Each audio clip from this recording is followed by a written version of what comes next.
இந்த வீடியோல நம்ம 2 விதமான நியூஸ் பார்க்க போறோம். அதுல முதல் நியூஸ் ரொம்பவே சோகமான ஒரு நியூஸ் அப்படின்னு தான் சொல்லணும். பிரபல நடிகையான சனா மக்பூல் அவர்களுக்கு கல்லீரல் சிரோஸ் நோய் ஏற்பட்டிருக்கு அப்படிங்கிற தகவல் வெளியாகி எல்லோருக்குமே மிகப்பெரிய ஒரு அதிர்ச்சியை ஏற்படுத்தியிருக்கு.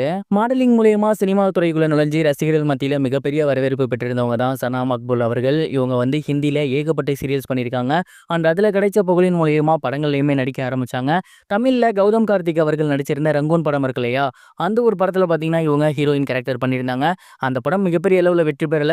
அதனால தெலுங்கு பக்கம் போயிட்டு 1, 2 படங்கள் நடிச்சிருந்தாங்க. அதுவும் மிகப்பெரிய அளவுல கைகூடல. தொடர்ந்து அவங்க ஹிந்தி சீரியல் பக்கமே போயிட்டாங்க. அண்ட் அங்க ஒரு சில ரியாலிட்டி ஷோல கலந்துக்கிட்டு டைட்டிலும் வின் பண்ணியிருந்தாங்க.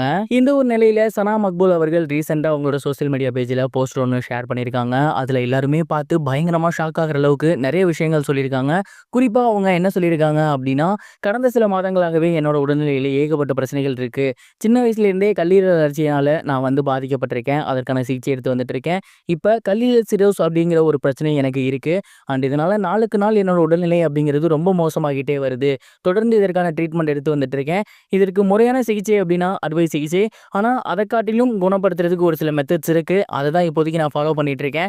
ஒருவேளை கல்லீரல் அறுவை சிகிச்சை பண்ணாதான் குணமடையும் அப்படின்னா அது மிகப்பெரிய அளவுல கஷ்டம் அப்படிங்கிற மாதிரி டாக்டர் சொல்லியிருக்காங்க. நாளுக்கு நாள் என் நிலைமை மோசமாயிட்டே தான் இருக்கு.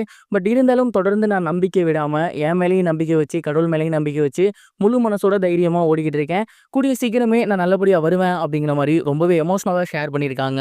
சனா மக்பூல் அவர்களோட இந்த ஒரு சோசியல் மீடியா பதிவு அப்படிங்கிறது பார்க்குற எல்லோருக்குமே மிகப்பெரிய ஒரு அதிர்ச்சியை ஏற்படுத்தியிருக்கு. ஒரு 30, 35 பிளஸ் தான் இவங்களுக்கு ஏஜ் இருக்கும்.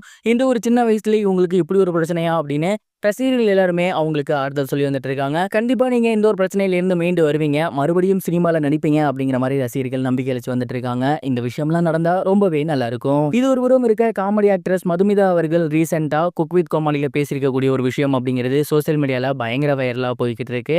தமிழ் சினிமால காமெடி நடிகர்கள் ரொம்பவே கம்மி. அதுலயும் குறிப்பா பெண்களை சொல்லவே வேணாம். அப்படி அதுல ரொம்ப முன்னுக்கு வந்த ஒருத்தர் தான் ஆக்ட்ரஸ் மதுமிதா அவர்கள். அண்ட் அவங்க சமீபத்தில் பார்த்தீங்கன்னா குக் வித் கோமாளி நிகழ்ச்சியில் கலந்துக்கிட்டாங்க. இவங்க ரொம்பவே சூப்பரா சமையல் செய்வாங்க அப்படிங்கிறது நமக்கு நல்லாவே தெரியும். அதே மாதிரி காமெடி சொல்லவே வேணாம், ரொம்ப சூப்பரா பண்ணுவாங்க. அண்ட் இந்த ஒரு ரவுண்டு பார்த்தீங்கன்னா இந்த வாரம் வந்து ரொம்ப எமோஷனலான ரவுண்ட், குடும்ப ரவுண்ட். இதில் ஒவ்வொருத்தர்கிட்டையுமே ஒரு ஃபோட்டோ காட்டி அவங்கள பற்றி பேச சொன்னாங்க. அந்த வகையில் மதுமிதா கிட்ட அவங்க அப்பா ஃபோட்டோ காட்டி பேச சொல்லியிருந்தாங்க. அந்த ஒரு டைமில் அவங்க பார்த்தீங்கன்னா ரொம்பவே எமோஷனல் ஆகி, அப்பா இல்லாமல் போனதுக்கு அப்புறம் தான் எங்கள் குடும்பத்தில் நாங்கள் மிகப்பெரிய அளவில் கஷ்டப்பட்டோம். அப்பா இருக்கும்போது எந்த ஒரு வறுமையுமே தெரியாமல் ரொம்ப சந்தோஷமா இருந்தோம். அவர் போனதுக்கு அப்புறம் மிகப்பெரிய அளவில் நொடிச்சு போயிட்டோம். ரொம்ப கஷ்டப்பட்டு தான் இந்த ஒரு நிலைமைக்கு நான் வந்திருக்கேன் அப்படின்னு ரொம்பவே எமோஷனலா அழுதுட்டு பேசினாங்க. அதை பார்த்துட்டு எல்லோருமே எமோஷனல் ஆயிட்டாங்க. அங்க இருந்த செஃப் தாம்லாம் அவங்கள கட்டி பிடிச்சி அழுகாதீங்க அப்படின்னு சொல்லியிருந்தாங்க.